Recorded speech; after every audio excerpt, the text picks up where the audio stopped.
राजकुमार, देखिए बार बार ये बात लोगों को समझाई जा रही है कि बहुत ही प्रिसाइज तरीके से 9 आतंकी ठिकानों को निशाना बनाया गया, ये ध्यान रखा गया है सैटेलाइट के जरिए उन ठिकानों को पहले मार्क किया गया, पूरा रोड मैप इसको लेकर बनाया गया कि जो आसपास के सिविलियंस वाले इलाके वहां पर इसका कोई असर ना हो, बल्कि सिर्फ और सिर्फ वो आतंकी ठिकाने ध्वस्त हों। देखिए निशु, यदि इस पूरी कार्रवाई को अगर समझना है तो निश्चित तौर पर आज हम 15वें दिन में खड़े हुए हैं। ये 15 दिन की जो मशक्कत है हमारी इंटेलिजेंस की, ये उसी के जो इनपुट मिले हैं उसी के बाद ये सफल हो सका है। क्योंकि जिस तरीके से प्रधानमंत्री नरेंद्र मोदी के नेतृत्व में जो बैठक हुई और उसमें इंटेलिजेंस और तीनों सेनाओं के प्रमुखों को उन्होंने बुलाकर, उसके अलावा राष्ट्रीय सुरक्षा सलाहकार अजीत डोभाल के साथ उनकी मंत्रणा हुई और तमाम जो इंटेलिजेंस यूनिट है उनको एक्टिव किया गया। उसके बाद एनआईए की एक विशेष जांच दल जम्मू कश्मीर गया और जाकर उसने तमाम पहलुओं की इंफॉर्मेशंस जो है वो कलेक्ट की और सारी जितनी भी हमारी एजेंसियां हैं उन सबका एक जॉइंट ऑपरेशन तैयार किया गया और आपस में सबके बीच में एक कोऑर्डिनेशन करने के लिए जो राष्ट्रीय सुरक्षा सलाहकार हैं अजीत डोभाल, उनको मुकर्रर किया गया और ये पूरा इनपुट तैयार किया गया कि कहीं भी किसी भी तरीके का, क्योंकि उकसाने के तमाम तरह के प्रयास पाकिस्तान की तरफ से हुए, सीज फायर का उल्लंघन लगातार होता रहा इन दिनों में, लेकिन उसके बावजूद हमारी सेना ने संयम रखा और पूरा एक ब्लूप्रिंट तैयार किया पूरी दुनिया के सामने। जो 20 देशों के राजदूत थे उनको भी हमें कहीं ना कहीं याद करना होगा कि उनके बीच में बैठकर ये सारे इनपुट उनके सामने शेयर किए गए ताकि 20 देशों के जो राजदूत हैं उन 20 देशों तक मैसेज जाए। अमेरिका के राष्ट्रपति की बात हुई, अब रूस के राष्ट्रपति व्लादिमीर पुतिन से प्रधानमंत्री नरेंद्र मोदी की बात हुई और तमाम मंत्रणा के बाद उसके बाद कहीं ना कहीं हिंदुस्तान को ये जो कदम है, ये कदम कोई बहुत सहानुभूति या बहुत आक्रामकता में नहीं उठाया गया है। ये कदम केवल इसलिए उठाया गया है कि हिंदुस्तान ये बताना चाहता है कि हम लोग शरीफ हैं, हम कमज़ोर नहीं हैं। हिंदुस्तान दुनिया की 5वीं महाशक्ति बना हुआ है। अगर हमारे एक व्यक्ति के ऊपर भी अगर खरोंच आएगी, ये तो 26 लोगों को जिस तरीके से निहत्थे लोगों को वो पहलगांव में घूमने के लिए गए हुए थे, वो जो सैलानी थे उनका क्या दोष था जिस तरीके से आतंकवादियों ने उन्हें, और दुनिया में पाकिस्तान अगर जो पैसा पाकिस्तान आतंकवाद को पोषित, आतंकवाद और आतंकवादियों के इन सरगनाओं को पोषित करने का लिए इस्तेमाल करता है, अगर उस पैसे का इस्तेमाल अपने देश को, अपनी जनता के जो समृद्धता है, अगर उसके लिए तैयार किया जाए तो निश्चित तौर पे एक अच्छे इंसान, एक अच्छी इंसानियत कहीं ना कहीं खड़ी हो सकेगी और पूरी दुनिया में एक मैसेज जा सकेगा। लेकिन पाकिस्तान अपनी कारगुजारियों से बाज नहीं आ रहा है। 1971 के बाद तमाम तरह के 65 और 71 में जिस तरीके के हालात और परिस्थितियां हुई हैं, हिंदुस्तान की अगर बात की जाए तो 140 करोड़ की आबादी का देश है हिंदुस्तान। हम लोग 27 प्रदेशों में बटे हुए हैं। कश्मीर से कन्याकुमारी तक लाखों किलोमीटर, करोड़ों किलोमीटर का जो एरिया है, क्षेत्रफल, वो हिंदुस्तान के अंदर आता है। और अगर बात की जाए तो क्षेत्रफल के अगर जनसंख्या के हिसाब से भी अगर बात करें तो केवल उत्तर प्रदेश और उत्तराखंड की जितनी पॉपुलेशन है, अगर उसको जोड़ दिया जाए तो पाकिस्तान लगभग पूरा हो जाता है। 40-45 करोड़ के आसपास पूरी पॉपुलेशन है। तो ये जो स्थितियां हैं, ये जो स्ट्राइक है, ये स्ट्राइक जो किया गया, ये निश्चित तौर पे एक कोऑर्डिनेशन बनाकर और ये 9 ठिकाने जो हैं उनको ध्वस्त करने का काम किया गया। और ये पाकिस्तान पर हमला नहीं है, ये उन आतंकवादी ठिकानों पर हमला है जो आतंकवादी हिंदुस्तान को कहीं ना कहीं अस्थिर करने का काम करते हैं या अस्थिर करने का प्रयास करते हैं। पूरी दुनिया ने आतंकवाद को झेला है और पूरी दुनिया इस बात को मान चुकी है कि आतंकवाद को यदि कोई पोषित करता है तो उस देश का नाम पाकिस्तान है। और हिंदुस्तान को अपने लोगों की जो सहिष्णुता है, जो अपने लोगों का जो स्वाभिमान है, उस स्वाभिमान के लिए इस सरकार को लेना पड़ेगा। क्योंकि अगर इस घटनाक्रम को पूरा देखा जाए तो 24 घंटे से पहले, 24 घंटे के अंदर गृह मंत्री घटनास्थल पर पहुंच गए। पूरी दुनिया को ये बताने का और पाकिस्तान को ये बताने का प्रयास किया गया कि आतंकवाद से हिंदुस्तान डरने वाला नहीं है।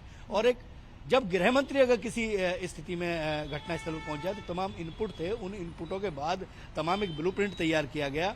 जो 13 दिन थे, 13 दिन में वो मैं भी कह रहा था कि 13 दिन जो है हिंदुस्तान में, हिंदू संस्कृति में तो खासकर इसलिए माने जाते हैं कि जो आत्मा दिवंगत हुई है उसकी कहीं ना कहीं जो शांति है उस शांति के लिए तमाम तरह के जो प्रयास हैं, कर्मकांड हैं, वो किए जाते हैं। और इस बीच भारत की जो सेना है, भारत की जो सरकार है, भारत की जो इंटेलिजेंस यूनिट है, वो कोई खाली नहीं बैठे। उन्होंने तमाम सबूत इकट्ठा किए और सबूत इकट्ठा करके इन ठिकानों पर हमला किया और इनको ये बताने का प्रयास किया गया, नेस्तो नाबूद करने का प्रयास किया गया कि आतंकवाद से लड़ने के लिए हिंदुस्तान पूरी लेकिन तरह इस से एक्शन के बाद भी कहा जाए कि भारत जो है युद्ध से परहेज करता है, लेकिन आतंकवाद के खिलाफ एक्शन लेने से भारत का कोई भी परहेज नहीं है, जिसका बड़ा परिणाम जो है पाकिस्तान अभी भुगता है। इस बीच अमित शाह की ओर से भी एक्स पर पोस्ट कर प्रतिक्रिया दी गई। हमारी सशस्त्र सेनाओं पर हमें गर्व है, ये अमित शाह की ओर से कहा गया। केंद्रीय गृह मंत्री की भी यहाँ पर प्रतिक्रिया सामने। ऑपरेशन सिंदूर पहलगाम में हमारे निर्दोष भाइयों की निर्मम हत्या का भारत द्वारा दिया गया जवाब है। मोदी सरकार भारत और उसके नागरिकों पर होने वाले हर हमले का माकूल जवाब देने के लिए संकल्पबद्ध है। भारत आतंकवाद को जड़ से समाप्त करने के लिए दृढ़ता से प्रतिबद्ध है। ये बात यहाँ पर दोहराई गई है अमित शाह की ओर से। और हमारी सशस्त्र सेनाओं पर गर्व है और ये बात हर एक देशवासी की ओर से भी कही जा रही है। ऑपरेशन सिंदूर पहलगाम में हमारे निर्दोष भाइयों की निर्मम हत्या का भारत द्वारा दिया गया जवाब है और मोदी सरकार भारत और उसके नागरिकों पर हुए एक्शन का माकूल जवाब देने में सक्षम है। इस बीच शशि थरूर की ओर से बयान सामने। आज अपने देश पर गर्व है, जय हिंद। ये कांग्रेस सांसद शशि थरूर का ये बयान सामने आया है। और राजकुमार हमारे साथ लगातार बने हमारे वरिष्ठ संवाददाता, उनसे जानकारी आगे भी लेंगे, लेकिन उससे पहले रुकना एक छोटे से ब्रेक के लिए। ब्रेक के बाद फौरन हाजिर हो। स्वागत है आपका ब्रेक के बाद। तो पाकिस्तान के कई इलाकों में ऑपरेशन सिंदूर के तहत एयर स्ट्राइक की गई है। लगातार तमाम जानकारी आप तक साझा कर रहे हैं। इस बीच हमारे साथ हमारे वरिष्ठ संवाददाता राजकुमार भी लगातार बने हुए हैं। राजकुमार, देखिए जो एक्शन लिया गया इसकी बारीकियों पर भी ध्यान देना बहुत ज्यादा जरूरी है, क्योंकि बहुत ही रणनीतिक ढंग से इसको अंजाम दिया गया है। पाकिस्तान के बीचों बीच लाहौर से महज 40 से 50 किलोमीटर दूर बहावलपुर में जिस तरीके से एयर स्ट्राइक की गई है, पाकिस्तान ने कभी सोचा भी नहीं होगा कि भारत इतने अंदर तक भी आ सकता है आतंकवाद को खत्म करने के लिए, जो कि उसकी प्रतिबद्धता को साफ दर्शाता है। देखिए 2016 में जिस समय हिंदुस्तान ने पहला एयर स्ट्राइक किया, उस समय पूरी दुनिया और पाकिस्तान ये समझ गया था कि अगर हिंदुस्तान जिस दिन चाहेगा वो इतना सक्षम है कि हमारे अंतिम छोर पर हमें मार के चला जाएगा और हम कुछ नहीं कर पाएंगे। ये निश्चित तौर पर, क्योंकि तमाम तरह की जो एयर स्ट्राइक हैं, उन एयर स्ट्राइकों को करने के पीछे एक बहुत बड़ा मकसद ये भी होता है कि केवल वो किस मकसद से की जा रही है। अगर हमारे सैनिकों पर हमले होंगे, हमारे सैनिकों को निशंस उनकी हत्या की जाएगी, तो हिंदुस्तान कैसे शांत बैठेगा। आप देखिए कि सेना में जिस समय भर्ती होने के लिए एक जवान जाता है, 18 साल का एक युवा जो है वो सेना में भर्ती होने के लिए वो शपथ लेता है, और वो शपथ लेता है राष्ट्र के लिए अपने प्राणों की आहुति देने की। अगर आवश्यकता पड़ेगी तो अपने प्राणों की आहुति देगा। और हिंदुस्तान की जो सेना है वो दुनिया की सबसे अनुशासित, सबसे डिसिप्लिन सेना है। लेकिन पाकिस्तान की सेना के कारगुजारियों को यदि देखना है निशु, तो इतिहास के पन्नों को पलट लीजिए। जनरल मुशर्रफ ने तख्ता पलट करके सत्ता पर काबिज हो गए थे।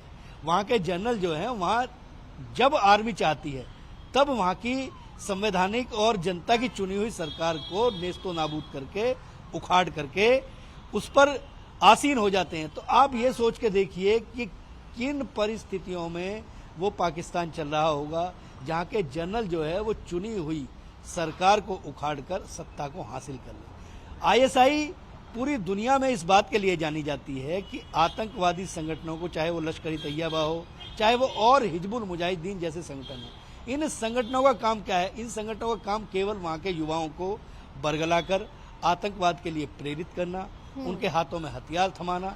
जिस समय उनके हाथों में किताबें होनी चाहिए, उस उम्र में उनके हाथों में हथियार थमा दिए जाते हैं। उनका ब्रेन वॉश करने का प्रयास किया जाता है कि आपको जन्नत मिलेगी, अगर आप ये काम करोगे, अगर आप दूसरे की हत्या करोगे तो ये जन्नत मिलेगी।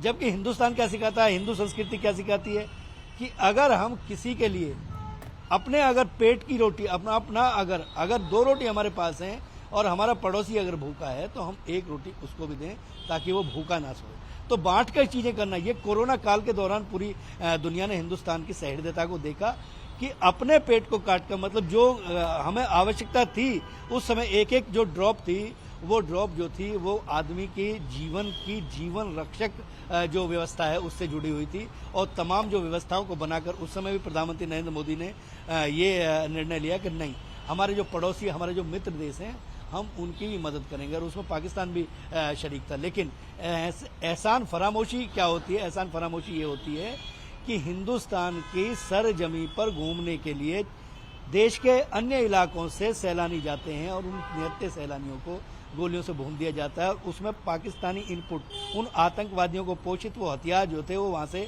मुहैया कराए जा रहे थे। ये सब जो तथ्य हैं, इन तथ्यों को सामने आने के बाद ही ये एयर स्ट्राइक हुई है और ये हमला हुआ है। और ये हमला फिर वही, इस बात को बहुत गंभीरता से, बहुत बारीकी से निशु समझना होगा कि ये जो हमला है, ये हमला पाकिस्तान पर नहीं है, ये हमला उन आतंकवादी ठिकानों पर है जहां पर आतंकवाद को पोषित करने वाले युवाओं को तैयार किया जा रहा है, जो शांति को भंग करने के लिए किसी भी हद तक जा सकते हैं। आज बिल्कुल भारत सरकार ने, देखिए, अब अगले 72 घंटे जो हैं वो कहीं ना कहीं बहुत, आज एयर स्ट्राइक जो हुआ है उसके बाद जो मॉक ड्रिल थी, वो अब मॉक ड्रिल की क्या स्थितियां होंगी। अभी जानकारी मिली है कि रक्षा मंत्री से सीडीएस जो हैं उनकी मुलाकात हो रही है। अनिल चौहान जो हैं वो उन्हें इनपुट दे रहे हैं, उन्हें जानकारी दे रहे हैं कि किस तरीके से ऑपरेशन को अंजाम दिया गया है और आगे सेना किस तरीके से चीजें कर रही है। पाकिस्तान की तरफ से भी अब निश्चित तौर पर हमले की आशंका है, वहां से भी कुल मिला के वो भी अपनी तरफ से पूरे प्रयास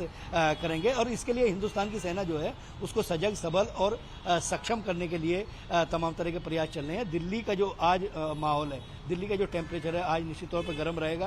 प्रधानमंत्री नरेंद्र मोदी को पल पल की जानकारी अजीत डोभाल दे रहे हैं, रक्षा मंत्री से मिलने के लिए सीडीएस गए हैं। तो ये जो तैयारियां हैं, ये तैयारियां पूरी की जा रही है, और देश के सामने थोड़ी बहुत देर में प्रेस कॉन्फ्रेंस होगी और आधिकारिक जानकारी सेना की तरफ से जारी की और इंतजार है आधिकारिक जानकारी का। और आपने बिल्कुल सही कहा राजकुमार की पाकिस्तान रिटेलिएट करेगा, और इस बारे में हमारी रक्षा विशेषज्ञ से भी बातचीत हुई थी कि पाकिस्तान जरूर रिटेलिएट करेगा, लेकिन इस बात के बारे में भली भांति जानता है कि पाकिस्तान की कितनी औकात है। और इस बीच एक बड़ी खबर आ रही है, आपको बता दें, एयर स्ट्राइक के बाद यूपी में जश्न का माहौल है। ये बड़ी खबर हम आपको बता रहे हैं, लखनऊ और प्रयागराज में जश्न का माहौल बन गया है। प्रयागराज में भारत माता की जय के नारे गूंज उठे हैं, लोगों ने तिरंगा लहराकर आतिशबाजी जमकर की है और सेना के साहस और सरकार के फैसले का स्वागत किया है। और यही दर्शाता है भारत सरकार और यहाँ पर रहने वाले लोगों के बीच का संबंध कितना ज्यादा मजबूत है। और प्रयागराज में भारत माता की जय के नारे गूंजे हैं, जश्न का माहौल बन गया है, लोगों ने तिरंगा लहराकर जमकर आतिशबाजी यहाँ पर की है। सेना के साहस और सरकार के फैसले का स्वागत यहाँ पर किया गया है, क्योंकि जिस तरीके से एक स्वर में तमाम जनता जो है, तमाम आवाम जो है मांग कर रही थी कि पाकिस्तान के ऊपर ऐसा एक्शन ले कि वो याद रखे, और जो कहा वो किया भी। और प्रधानमंत्री ने जिस तरीके, और देखिए आतिशबाजी की कुछ तस्वीरें भी सामने आई, वो आपको दिखा रहे हैं। जमकर यहाँ पर जश्न मनाया गया, आतिशबाजी यहाँ पर की गई है, भारत माँ की जय के नारे यहाँ पर गूंज उठे हैं। और देखिए तिरंगा हाथ में लेकर यहाँ पर भारत माँ की जय के नारे लगाते हुए लोग नजर आ रहे हैं, और जमकर आतिशबाजी किस तरीके से की गई है। आधी रात को ऑपरेशन सिंदूर को जो अंजाम दिया गया, उसके बाद धीरे धीरे लोगों को पता लगना शुरू हुआ, और तब से ही लोगों का दिन जो है अब बन गया है।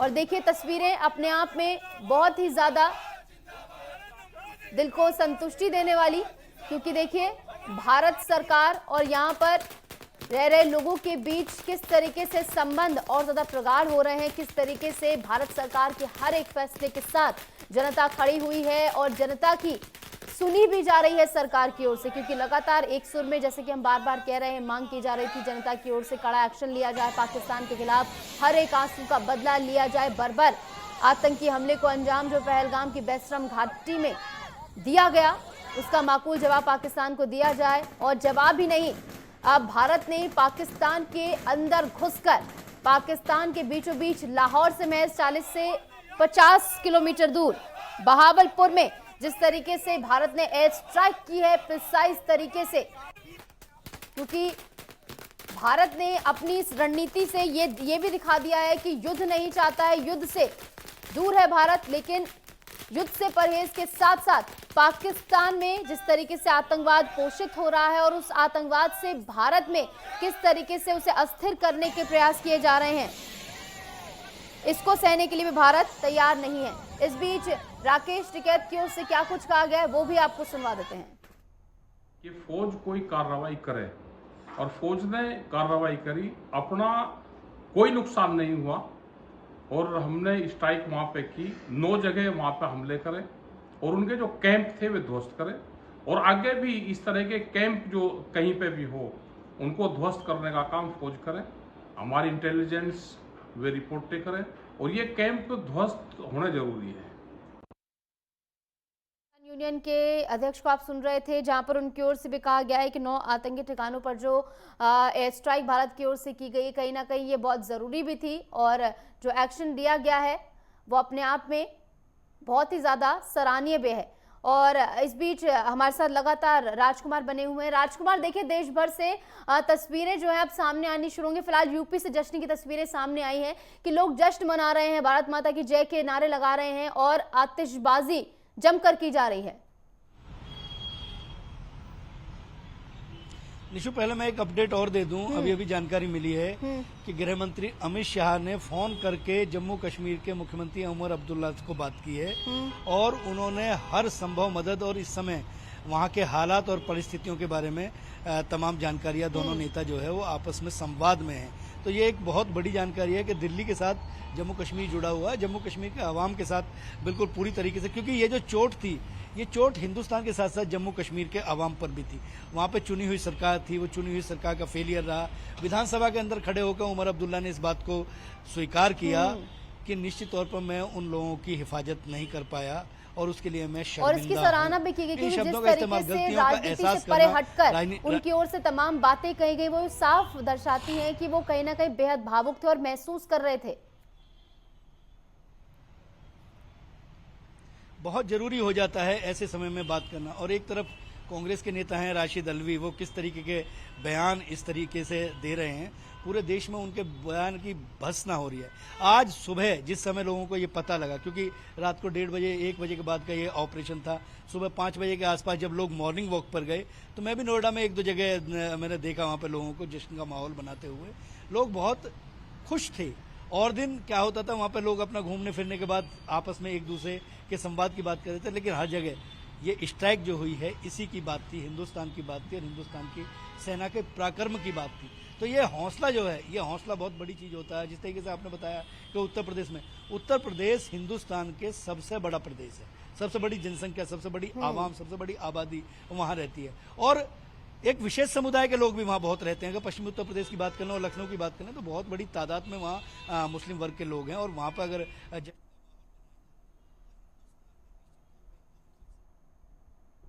और ये केवल हिंदुस्तान के अंदर ही चीजें हैं कि वो मुस्लिमों को भी अपने साथ संभाल लेता है और अदर जो कास्ट है उनको भी, अदर जो धर्म के लोग हैं उनको भी निश्चित तौर पर वही सब अधिकार, मानवता सर्वधर्म, मतलब मानवता सर्वोपरि है। एक दूसरे के काम आना चाहिए, एक दूसरे का प्रयास करना चाहिए। अगर इस धरती पर जीव आया है और उसने जन्म लिया है तो निश्चित तौर पे उसके भरण पोषण की व्यवस्था भी परमात्मा ने की होगी। इन चीजों को हिंदुस्तान कहीं ना कहीं मानता है, लेकिन जिस तरीके से वहाँ सैलानियों के साथ किया गया, निहत्थे सैलानियों को, आप देखिए कि 6 दिन शादी को हुए और किसी का सिंदूर, इसलिए इस ऑपरेशन सिंदूर का नाम इसको दिया गया। अगर सिंदूर की परिभाषा को हम समझें तो एक चुटकी सिंदूर जो है वो कहीं ना कहीं एक अनजान 2 लोगों को, एक महिला और पुरुष को, उसको जीवन में बांध देता है। वो 3 युगों तक जो है 7 जन्मों का जो संबंध है वो उनका बन जाता है। तो निश्चित तौर पर उसको, उस मर्म को समझा भारत सरकार ने और प्रधानमंत्री ने ये जो ऑपरेशन था, इस ऑपरेशन को नाम दिया ऑपरेशन सिंदूर। जिस तरीके से उत्तर प्रदेश और देश के अन्य इलाकों में ये जो स्ट्राइक हुई है और इसकी जो खुशखबरी मनाई जा रही है, इसकी जो कुल मिला के सेना की जो साहस की, सेना के पराक्रम की जो वो की जा रही है, उसको एक चीज तो माननी पड़ेगी कि हिंदुस्तान जो है एक सूत्र में बना हुआ है और हिंदुस्तान की सरकार इस समय पूरी तरीके से अडिग है। बिल्कुल राजकुमार, और एक सूत्र में भारत बंधा हुआ है और एक सूत्र में तमाम भावनाएं भी बंधी हुई है जो कि उमड़ कर अब सामने आ रहे हैं। हमारे साथ यूपी से स्टेट हेड राघवेंद्र प्रताप सिंह भी जुड़ गए ज़्यादा जानकारी जानकारी के साथ राघवेंद्र, यूपी से तस्वीरें सामने आ रही, जश्न का माहौल है, आतिशबाजी की जा रही, भारत माता की जय के नारे यहां पर लगाए जा रहे हैं। जश्न का माहौल, जश्न का समय प्रधानमंत्री मोदी और भारतीय सेना ने दिया भी है। जिस तरह से पहलगाम में 22 अप्रैल को आतंकवादियों ने हमले किए और हमारे 26 भारतीय पर्यटकों को मार दिए, उसके बाद से पूरे देश में उबाल था, पूरे देश में नाराजगी थी पाकिस्तान के खिलाफ। पाकिस्तान प्रायश्चित जो आतंकवाद है, जिनको प्रश्रय पाकिस्तान द्वारा दिया जाता है, उनके खिलाफ। और विपक्ष भी इस बार एकजुट था और सरकार के साथ था और स्पष्ट कह रहा था कि आपका जो भी निर्णय होगा, जो भी कार्रवाई होगी, उसका पूरा समर्थन मिलेगा। और यही कारण है चूँकि मोदी अपने इसी स्वभाव के लिए, इसी विचार के लिए जाने जाते हैं। वो कब क्या करेंगे वो खुद तय करते हैं, भनक नहीं लगती है और कार्रवाई हो जाती है। अब तक जितने भी एयर स्ट्राइक हुए और उसके बाद से आतंकवादी ठिकानों पे जिस तरह से हमारी भारतीय सेना ने अटैक किए एयर स्ट्राइक के थ्रू, सर्जिकल स्ट्राइक के थ्रू, उसकी एक वानगी आज रात जो रात बीती है वो भी देखने को मिली।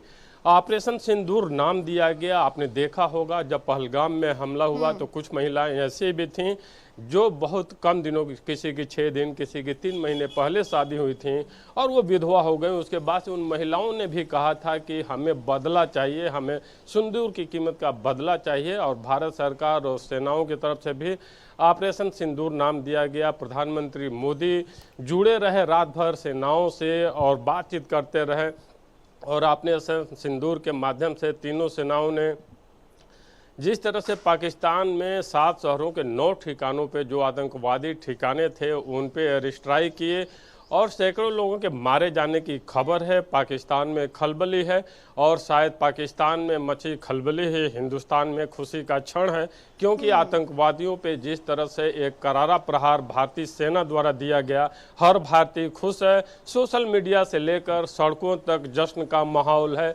जिसको देखिए भारत माता की जय, जय हिंद के नारे लगाते हुए देखा जा रहा है। हम लखनऊ की बात कर लें या प्रयागराज की बात कर लें या गोरखपुर की बात कर लें, गाजियाबाद की बात कर लें, बरेली की बात कर लें, समूचे उत्तर प्रदेश में किसी भी जिले की बात कर लें, हर भारतवासी, हर उत्तर प्रदेश वासी अपने आप को गौरवान्वित महसूस कर रहा है।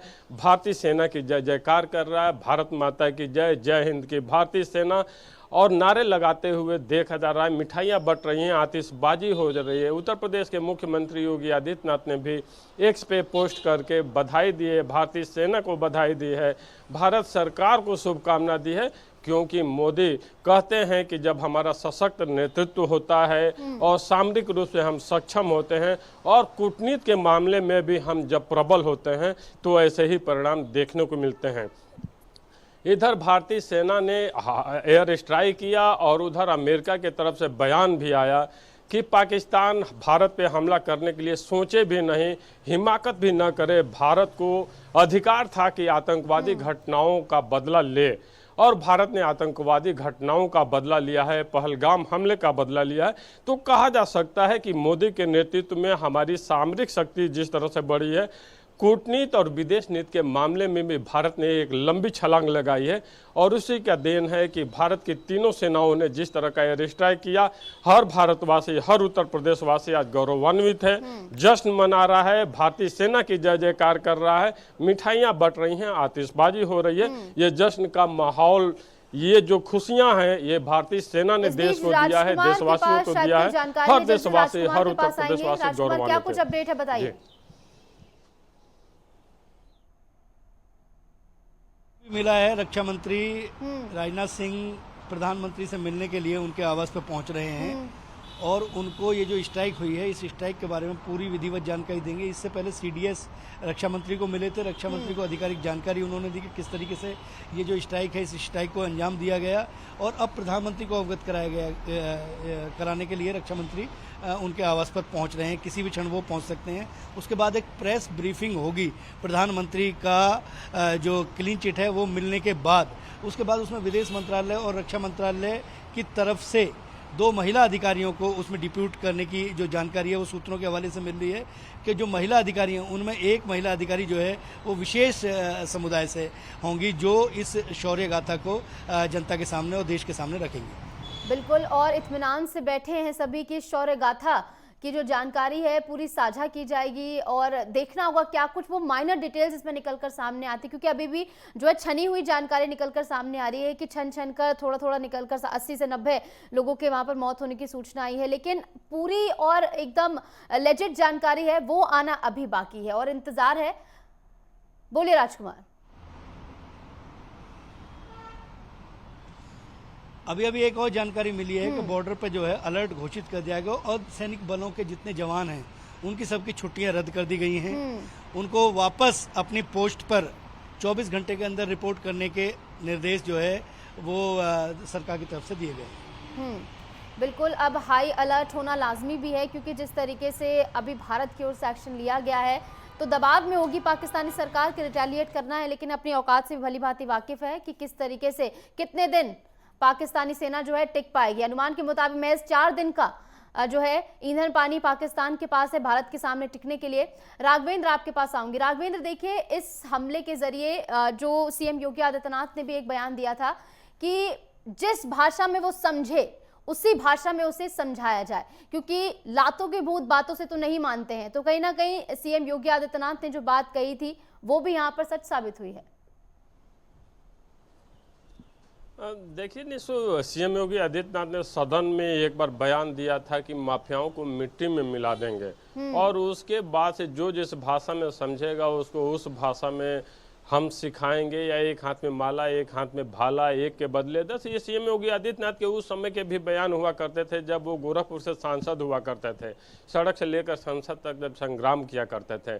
और ये जो उनका बयान था, देखिए इस बार प्रधानमंत्री मोदी ने भी जब बिहार की रैली में संबोधन अपना दिया तो उनका भी कहना था कि आतंकवादियों को मिट्टी में मिला देंगे, और रात में भारतीय सेना ने वही किया है। जो 9 ठिकाने थे आतंकवादियों के मरकज के, जो 15 एकड़ में कहीं फैला हुआ है, कहीं 7 एकड़ में फैला हुआ है, जिम से लेकर वाटर स्पोर्ट न जाने क्या क्या सुविधाएं, आलीशान सुविधाएं दी गई थी वहां पे आतंकवादियों को, उन अड्डों को तबाह किया है भारतीय सेना ने। सीएम योगी आदित्यनाथ का जो बयान है आज भारतीय सेना और भारत सरकार पे दोनों पे फिट बैठता है कि जो ये बयान देते हैं उसी बयान के अनुरूप आज की कार्रवाई भी दिख रही है। भारतीय सेना ने जिस तरह से पाकिस्तान पे एयर स्ट्राइक किया है, 9 ठिकानों पे जिस तरह का तबाही का मंजर पाकिस्तान में देखने को मिल रहा है, शायद सीएम योगी आदित्यनाथ को जो बयान होता था कि जो जिस भाषा में समझेगा उसको समझाएंगे, वास्तव में आतंकवादियों को समझाने के लिए यही भाषा होनी चाहिए जो भारतीय सेना ने जिस भाषा में जवाब दिया है। हाँ, बिल्कुल, और ये जवाब देखकर ही, ये जवाब सुनकर ही हर भारतवासी गौरवान्वित है। ऑपरेशन सिंदूर पर प्रेस ब्रीफिंग होगी, वहां पर जो है एकाएक कुर्सियां भरना शुरू हो गई और जानकारी वहां पर दी जाएगी। इंतजार है। फिलहाल बहुत बहुत शुक्रिया आप दोनों का जुड़ने के लिए और तमाम जानकारी हमारे साथ साझा करने के लिए। इस बीच शुक्रिया, एक और छोटे से ब्रेक के लिए आप देखते रहिए नेटवर्क 10।